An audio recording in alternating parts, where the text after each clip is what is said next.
ನೋಡ್ತಾ ಇದ್ದೀರಾ CBT Kannada TV. ದೈಹಿಕ ಶಿಕ್ಷಣ ಶಿಕ್ಷಕರ ವಿವಿಧ ಬೇಡಿಕೆಗಳ ಈಡೇರಿಕೆಗಾಗಿ ಪ್ರತಿಭಟನೆ 2024-25ನೇ ಸಾಲಿನ ಕ್ರೀಡಾಕೂಟಗಳಲ್ಲಿ ಕಪ್ಪು ಪಟ್ಟಿ ಧರಿಸಿ ಪ್ರತಿಭಟನೆ ನಡೆಸುವುದರೊಂದಿಗೆ ದಿನಾಂಕ 29/8/2024ರಂದು ಬೆಂಗಳೂರಿನ ಫ್ರೀಡಂ ಪಾರ್ಕ್ನಲ್ಲಿ ರಾಷ್ಟ್ರೀಯ ಕ್ರೀಡಾ ದಿನಾಚರಣೆ ಪ್ರಯುಕ್ತ ಶಾಂತಿಯುತ ಚಳುವಳಿಯನ್ನು ಹಮ್ಮಿಕೊಂಡಿತು. ಸಮಸ್ತ ದೈಹಿಕ ಶಿಕ್ಷಣ ಶಿಕ್ಷಕರು ಮಾಜಿ ಶಾಸಕರಾದ ವಿ. ರವಿಕುಮಾರ್ ಗಣಿಗಾರ್ ಅವರಿಗೆ ಮಂಡ್ಯ ಜಿಲ್ಲೆಯ ಪರವಾಗಿ ಚಳುವಳಿಯಲ್ಲಿ ಭಾಗವಹಿಸಲು ಮನವಿ ನೀಡಲಾಯಿತು.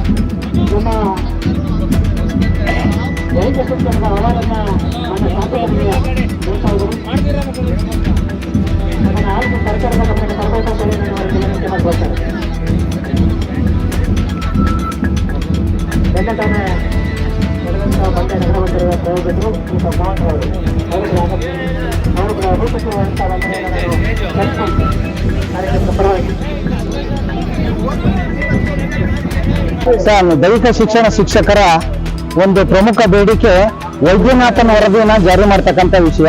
ವೈದ್ಯನಾಥನ್ ವರದಿನಲ್ಲಿ 14 ಅಂಶಗಳನ್ನ ಅವರು ವರದಿನಲ್ಲಿ ಕೊಟ್ಟಿದ್ರು. ಅದು 13 ಅನುಷ್ಠಾನಗೊಂಡು ಒಂದು ಮಾತ್ರ ಅನುಷ್ಠಾನಗೊಂಡಿಲ್ಲ. ಮುಖ್ಯ ಶಿಕ್ಷಕರ ಹುದ್ದೆಗೆ ಭರ್ತಿ ಕೊಡ್ತಕ್ಕಂಥದ್ದು ಮತ್ತೆ ವೃಂದ ಮತ್ತೆ ನೇಮಕಾತಿ ಬದಲಾವಣೆ ಆಗಬೇಕು.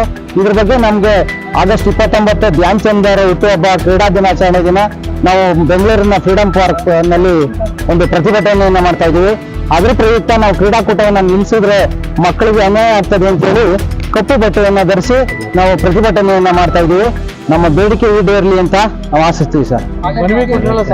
ಶಾಸಕರಿಗೆ ಮನವಿ ಕೊಟ್ಟಿದ್ದು ಏನಪ್ಪಾ ಅಂತ ಹೇಳಿದ್ರೆ, ಈಗ ನಮ್ಮ ಮಂಡ್ಯ ಜಿಲ್ಲೆಯ ಪರವಾಗಿ ನಾವೀಗ ಅಲ್ಲಿ ಒಂದು ದಿನ ಶಾಂತಿಯುತ ಚಳುವಳಿನ ಮಾಡ್ಬೇಕು ಅಂತ ಹೇಳಿ ಫ್ರೀಡಂ ಪಾರ್ಕ್ ಅಲ್ಲಿ ಎಲ್ಲರೂ ನಾವು ಥ್ರೂಔಟ್ ಕರ್ನಾಟಕ ಸ್ಟೇಟ್ ಇಂದ ಎಲ್ಲಾ ಡಿಸ್ಟ್ರಿಕ್ಟ್ ಅಲ್ಲಿ ಬರ್ತಕ್ಕಂತ ಎಲ್ಲಾ ಫಿಸಿಕಲ್ ಎಜುಕೇಶನ್ ಟೀಚರ್ಸ್ ನಾವು ಅಲ್ಲಿ ಗ್ಯಾದರ್ ಆಗ್ಬೇಕು ಅಂತ ಅನ್ಕೊಂಡಿದೀವಿ. ಸೊ ಈಗ ನಾವು ಸರ್ಕಾರದ ಗಮನವನ್ನ ನಾವು ಸೆಳೆಯೋಕ್ಕೋಸ್ಕರ ನಾವು ಎಲ್ಲಾ ಜಿಲ್ಲೆಯ ಶಾಸಕರಿಗೂ ಸಹ ಮನವಿಯನ್ನ ಕೊಟ್ಟು ನಮ್ಮ ಮಂಡ್ಯ ದೈಹಿಕ ಶಿಕ್ಷಣ ಶಿಕ್ಷಕರ ಪರವಾಗಿ ಬಂದು ನೀವು ನಮ್ಮ ಬೇಡಿಕೆಗಳನ್ನ ಈಡೇರಿಸಲಿಕ್ಕೆ ನಮ್ಮ ಜೊತೆ ಸಹಕರಿಸಬೇಕು ಅಂತ ಕೇಳ್ಕೊತಾ ನಾವು ಇವತ್ತು ಈ ಮನವಿಯನ್ನ ಸಲ್ಲಿಸಿದೀವಿ ಸರ್.